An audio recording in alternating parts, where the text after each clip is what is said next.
৭৭টি সুপারিশের বিপরীতে মাত্র 1 থেকে 1.5% সুপারিশ গৃহীত হয়েছিল।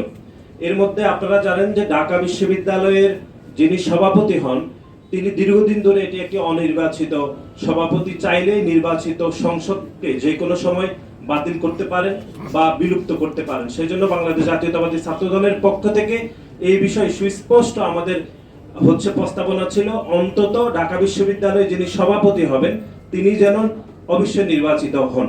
কিন্তু আমরা দেখলাম যে বাংলাদেশ জাতীয়তাবাদী ছাত্র দলের 40টিরও বেশি সুপারিশ থেকে মাত্র 3 থেকে 4টি এবং 377টি সংস্কার থেকে মাত্র 1 থেকে 1.5% সুপারিশ আসলে সংস্কারকে গৃহীত হয়েছে।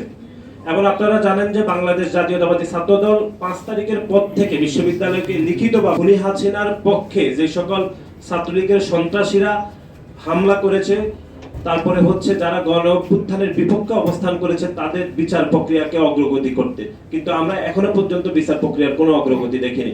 আপনারা জানেন যে আগস্টের 4 তারিখ পর্যন্ত ঢাকা বিশ্ববিদ্যালয়ে যে সকল আওয়ামী লীগের দোসর শিক্ষকরা খুনি হাসিনার পক্ষে বিবৃতি দিয়েছেন, গুলি চালানোর জন্য খুনি হাসিনাকে প্রত্যক্ষ মদত দিয়েছেন, সেরকম একজন শিক্ষকেরও বিচার প্রক্রিয়া এখনো ত্বরান্বিত হয়নি।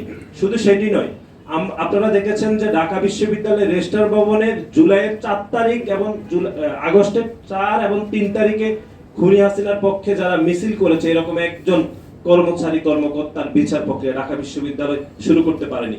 সুতরাং এই যে যাবতীয় প্রতিটি পদক্ষেপকে নেতিবাচকভাবে গ্রহণ করে যে ছাত্র সংসদের তারিখ ঘোষণা করা হয়েছে, তারপরও আমরা সেই তারিখকে আমরা ইতিবাচকভাবে দেখছি। এই জন্যই দেখছি কারণ আমরা মনে করি যে শিক্ষার্থীরা জুলাই এবং আগস্টের যে গণ অভ্যুত্থানে অংশগ্রহণ করেছে সেই গণ অভ্যুত্থানে একটি স্পিড ছিল, একটি ছাত্র সংসদ নির্বাচন করতে হবে।